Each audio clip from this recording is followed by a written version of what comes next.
Praise lord. ఈరోజు దేవుని వాగ్దానం ఎస్తేరు గ్రంథం 9వ అధ్యాయము 21వ వచనం.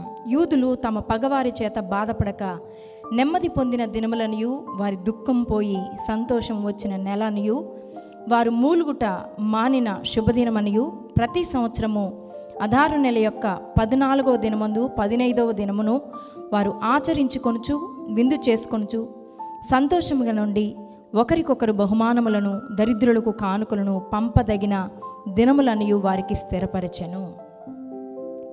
దేవుడు చేసిన అద్భుతమైన కార్యము ఈ ఎస్తేరు గ్రంథంలో మనకు కనపడుతుంది.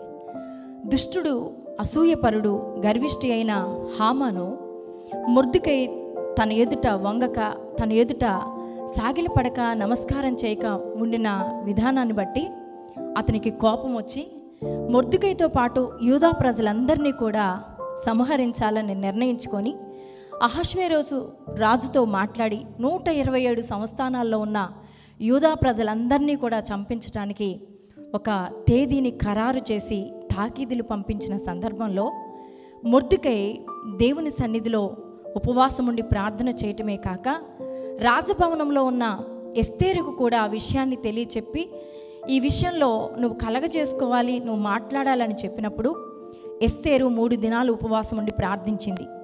127 సంస్థానాల్లో ఉన్న యూదులందరూ కూడా ఉపవాసం ఉండి ప్రార్థించారు.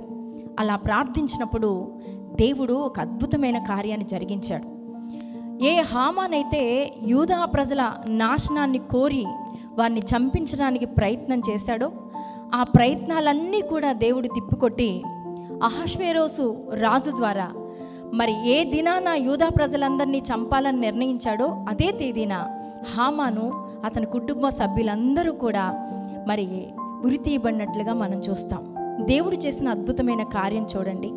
వారు ఎంతగా రోధించారో, ఎంతగా దుఃఖపడ్డారో, తాము చనిపోతామని తెలిసినప్పుడు ఎంతగా కన్నీరు కార్చారో, కానీ వారి దుఃఖాన్ని దేవుడు తొలగించారు.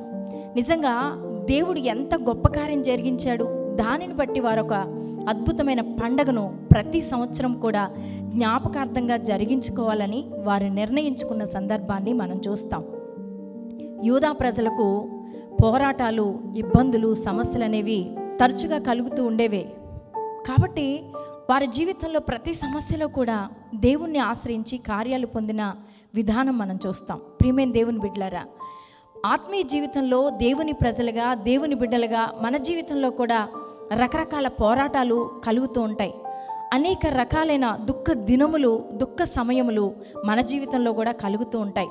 ఆ పరిస్థితులను బట్టి మనకు అనిపిస్తుంది, ఈరోజు నా యొక్క జీవితానికి ముగింపు జరగబోతుంది, నా పరిస్థితి అంతా తల్లకిందులైపోయింది, ఇక నా జీవితంలో నేను ఎన్నడూ కూడా కోలుకోలేను, నిలవబడలేను అని మన జీవితంలో కలిగే ప్రతి పరిస్థితులను బట్టి మనం కూడా దుఃఖపడిపోతూ ఉంటాం.